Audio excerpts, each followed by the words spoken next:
So I saw an article this morning that caught my eye, and it was five gun reform bills that President Trump could sign into law upon taking office in January, and made me think. So here's a video. Hey guys, check this out. You know how I like to wear cool shirts as it pertains to, Second Amendment, stuff like that. My wife found this shirt, and it arrived election night, and when I got home from work, it made my day. Check this out.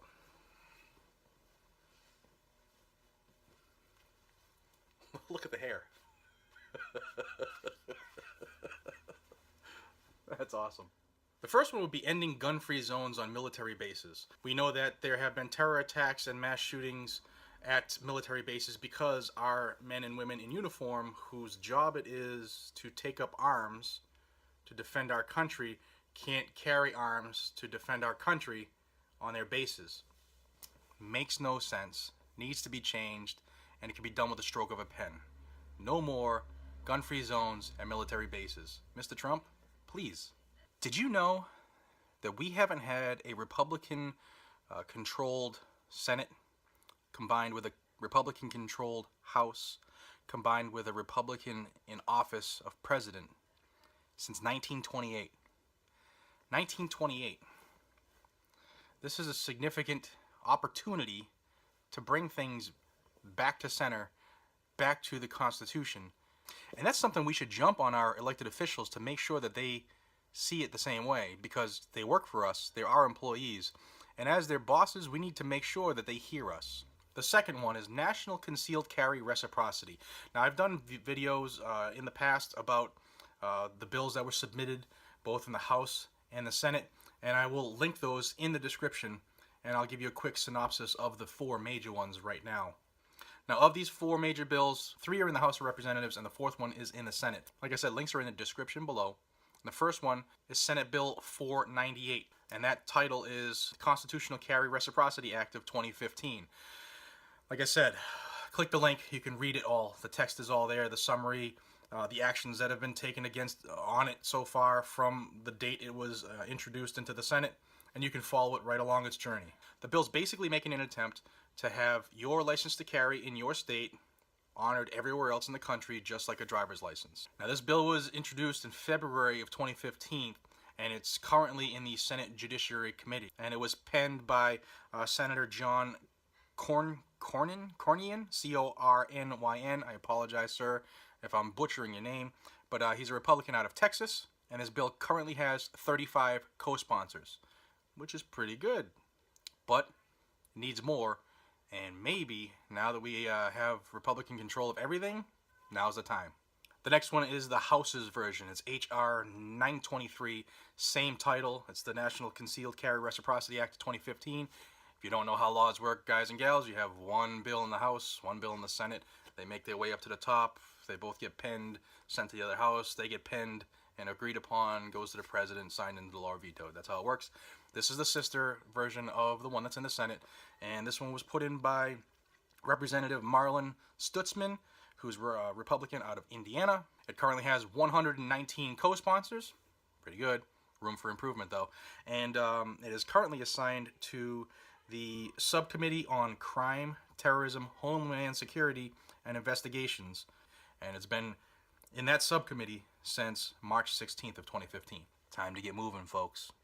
The third major bill that could be acted on by President Trump, I like saying that, President Trump, is House Resolution 986, titled Concealed Carry Reciprocity Act of 2015. Kind of identical to the other two, except this doesn't include the constitutional carry part. This is specifically for those states who have an issued photo ID, concealed carry, license to carry, however it's termed in your state. It would be honored by every other state, and that's what this is about. Again, this was introduced February 13, 2015 by Representative Richard Hudson, who's a Republican out of North Carolina. It has 216 co-sponsors. 216 co-sponsors. And currently sits in the Subcommittee on Crime, Terrorism, Homeland Security, and Investigations, just like H.R. 923, which we just spoke about.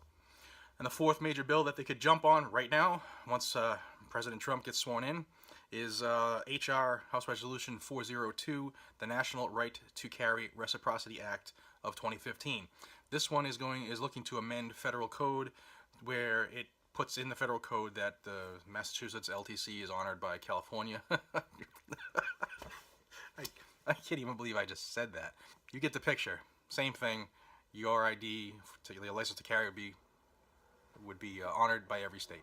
H.R. 402 was penned by Representative Richard Nugent. I like that name. I wonder if he's any relation to Ted. Republican out of Florida. 103 co-sponsors right now. And it also sits in the subcommittee on crime, terrorism, homeland security, and investigations. Folks, make some phone calls, pen some emails to your representatives, your senators.